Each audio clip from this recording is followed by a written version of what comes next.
C'est la 5e fois que je viens et c'est chaque fois, j'ai chaque fois envie de revenir. Euh, c'est un pays qui est très chaleureux, très, euh, il y a une forme de douceur, mais et à la fois quelque chose de très mystérieux. Et chaque fois, je me dis, la prochaine fois, je comprendrai mieux, mais peut-être que la fois d'après, je comprends pas mieux. Tu vois.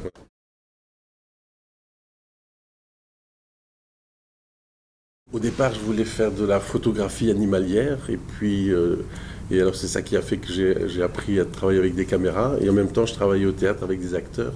Et à un moment donné, j'ai fait une école de cinéma, j'ai mélangé les deux, les acteurs et la caméra. Mais le métier de réalisateur, c'est un métier étrange parce que c'est celui qui ne fait rien tout seul, quoi.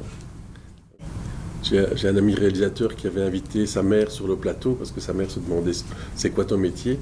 Et à la fin de la journée, sa mère lui a dit non seulement tu es le seul qui ne fait rien, mais en plus tu fais des commentaires sur le travail des autres. Et c'est un peu ça le travail de réalisateur, c'est toujours être en train de faire des commentaires sur le travail des autres.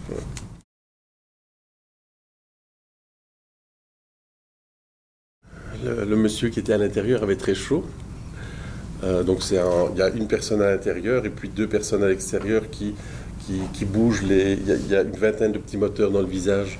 Et puis les expressions sont faites par deux personnes qui bougent ces petits moteurs pour donner une expression au visage. Et le corps, c'est un gymnaste de Madrid qui était là-dedans et qui, lui, comme je vous disais, qui ne parlait pas anglais. Et moi, je ne parlais pas espagnol. Donc c'était Catherine qui faisait la traduction entre moi et le gorille.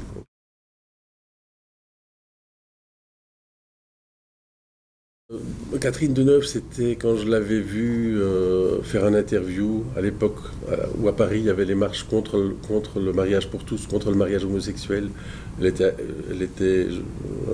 avait fait un interview à la télévision où elle disait écoutez, ça ne regarde personne, il n'y a pas des bonnes manières d'aimer et d'autres manières pas correctes d'aimer.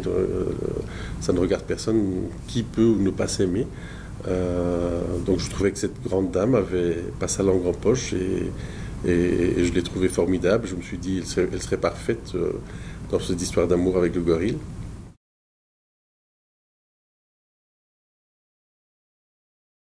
Eh ben, le français, c'est une langue compliquée parce qu'il y a plein d'exceptions et qu'on ne le parle pas pareil dans tous les pays du monde. Donc il y a le français des Français et puis il y a le français belge et puis le français canadien.